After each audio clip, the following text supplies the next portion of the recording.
Nu har vi prøvet 3 slør, ikke? Det emotionelle, og vi forstår, det handler om at eje sin emotion, tage ansvaret for den, og så bruge energien ved at lade være med at projicere den emotionelle energi ud på andre, og ved at lade være med at vende den mod sig selv. Det nytter ikke med mig, og jeg finder jo aldrig ud af det, jeg kommer ingen vegne, og hvad med mig? Så bruger man jo emotionen, vreden på sig selv, til at klaske sig selv ned. Man skal mærke, vi bruger vrede som eksempel, det gælder alle emotionerne. Man skal mærke den, og så lade den være. Ikke identificere sig med den. Lad den være. Tag ansvaret for den, rum den, men ikke blive ét med den.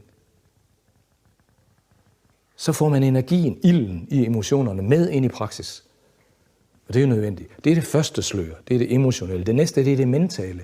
Al den energi, der er i vores tankestrøm. Vi tænker hele tiden, og sproget kører uafbrudt ind i menneskers hoveder. Prøv at forestille jer, hvor meget energi det er. Og den energi, den dræner man jo ud af praksis ved hele tiden at tænke og kværne. Og mange gange tænker man det samme. De fleste mennesker, de tænker de samme 5 tanker i løbet af en dag, som er båret af emotionelle grundstrukturer. Det ved man jo. Men hver psykolog, der har læst psykologiens ABC, ved, at det er sådan. Det er meget, meget få tanker. Vi kører de samme tanker hele tiden. Og de er baseret på emotionelle kredsløb, som også repeterer sig selv hele tiden. Så først emotionerne. Rum dem, ej dem. Lad være med at projicere dem. Lad være med at vende dem mod en selv.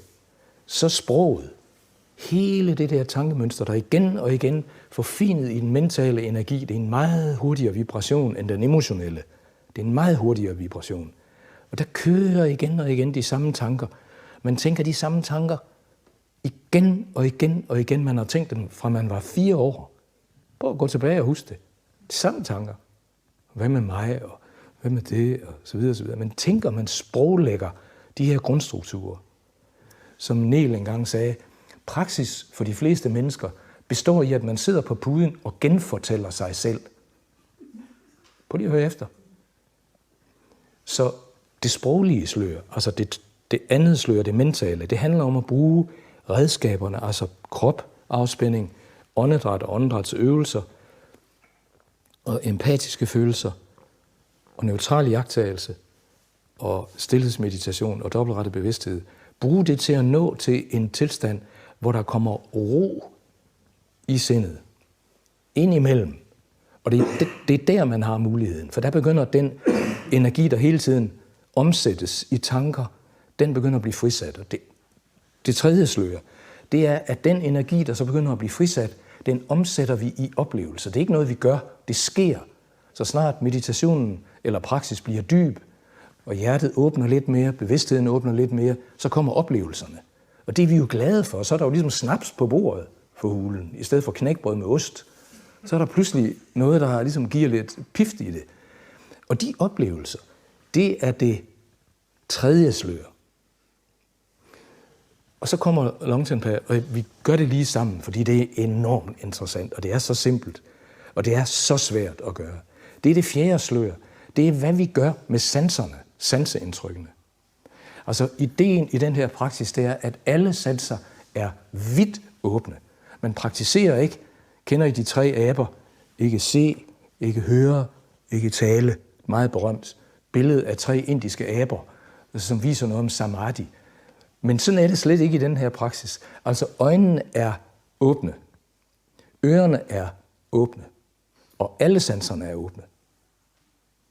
Der er ikke noget, der skal styres, eller tæmmes, eller kontrolleres, eller dæmpes.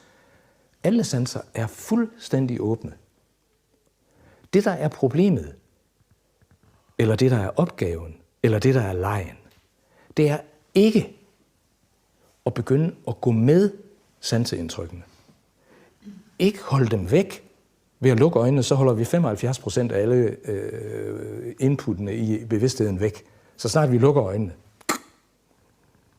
Lad være med at lukke dem. Lad være med at lukke ørerne. Lad være med at lukke sansningen på kroppen. Lugtesansen.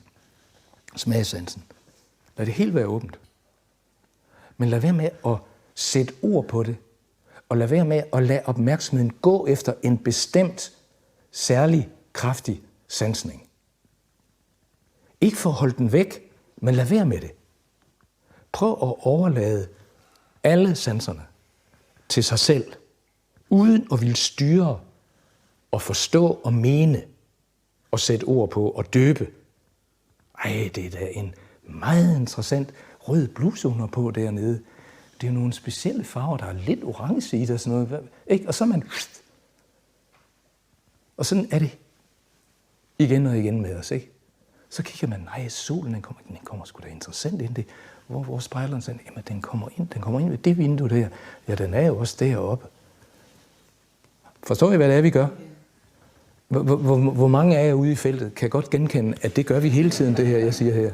Kan vi? Vi er der. Jamen det er vigtigt. Det er vigtigt. Og så det er det, og jeg elsker det, så er det, at de her Dzogchen-mennesker og Longchen-pa, og altså nu gentager jeg, som jeg har fået at vide af Urban Tulku, den dybeste hemmelighed. Lad være. Lad alting være, som det er. Alle sanseindtryk. Lad det hele være. Mærk, hvor meget information og energi, der kommer ind. Og det opdager man, hvis man lader være med at navngive det, og lader være med at flytte opmærksomheden efter.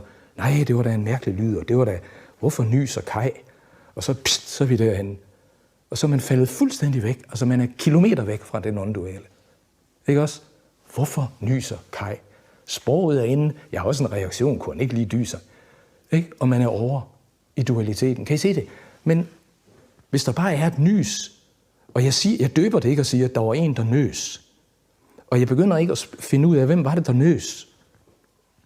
Og jeg bliver ikke irriteret. Hvis der kommer en emotion, så går den med. Det er min emotion. Det er bare liv. Jeg projicerer det ikke ud. Fandme altså, han larmer sgu også sådan. Hvorfor hoster hun altid? Kan I høre dualiteten, og hvordan hele systemet, det går væk fra hvile i ro og åbenhed. Og så er man ude. Så lad være. Lad sanserne være.